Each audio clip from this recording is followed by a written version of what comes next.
जिस प्रदोष व्रत का हम वर्णन करते हैं, जिस प्रदोष के दिन का आपको बधाई कल हमने दी थी कि प्रदोष की आपको बधाई हो, प्रदोष शाम का जो समय होता है, प्रदोष काल जो होता है, उसका वर्णन जब हम करते हैं, ये प्रदोष की पूजन का विधान किसने बनाया, ये प्रदोष की पूजन का नियम किसने बनाया, ये प्रदोष की संध्या काल का, प्रदोष के समय का पूजन का विधान कौन बनाया, ये प्रदोष के समय पर एक बेलपत्र चढ़ाने का विधान किसने बनाया, प्रदोष के समय पर एक समीपत्र चढ़ने का विधान किसने बनाया, प्रदोष के समय पर अगर मान लो कोई भिखारी से भिखारी व्यक्ति भी है जो ठेला चला रहा है, उसके पास में खाने के लिए कुछ नहीं है, फटे कपड़े पहन रहा है, उसकी जिंदगी में कुछ भी नहीं बचा और कर्जे में लदालूम हो गया, एक चावल का दाना अगर वो प्रदोष के दिन, प्रदोष काल में शाम के समय पर शंकर के शिवलिंग पर चढ़ा देता है तो 3 या 4 प्रदोष में उसका कर्जा चूकना प्रारंभ हो जाता है। प्रदोष का विधान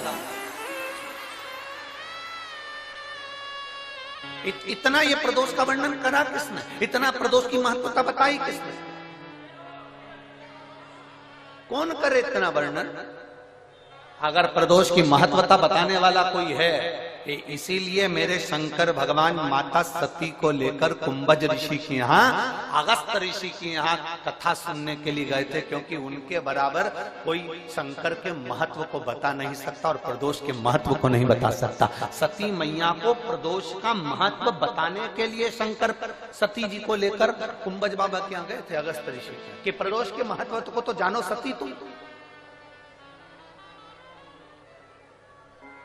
तुम प्रदोष के महत्व को तो सती जानो, तुम प्रदोष के महत्व को तो सती पहचानो कि प्रदोष का महत्व क्या होता है, प्रदोष काल का महत्व क्या होता है, प्रदोष के समय का महत्व क्या होता है।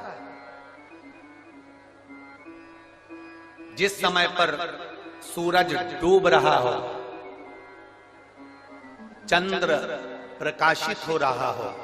दोनों का मेल हो रहा हो,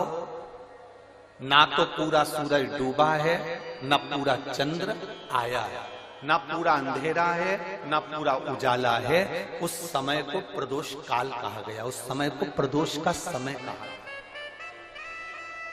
प्रदोष काल कहा। अब कई लोग हमसे कहते हैं, गुरुजी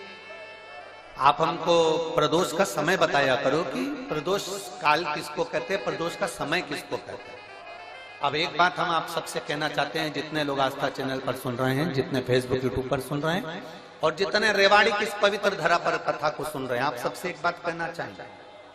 अगर हम समय देखकर बताएं आपको कि शाम को 6 बजे, 6:30 बजे, 6:30 पे लेकर 7:30 के बीच में ये समय है, या 5:30 से लेकर 6:30 तक का ये समय है, या हम तुमको बोल दें कि इतनी बजे ये समय प्रदोष काल का रहेगा या इतनी बजे ये समय रहेगा, तो देखिए कभी कभी ठंड का समय आता है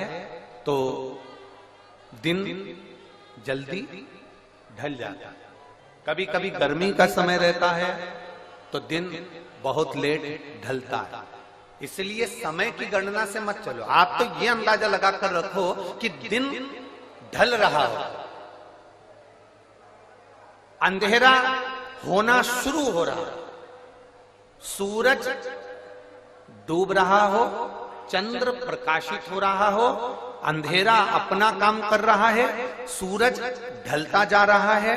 दिन कम होते चले जा रहा है और अंधेरा थोड़ा बढ़ते चले जा रहा है, इन दोनों का जो मिलन का समय हो, अब वो कितनी भी बजे, आप तो बस उसके मिलन का समय निकाल लो, वही समय प्रदोष काल कहलाता है, वही समय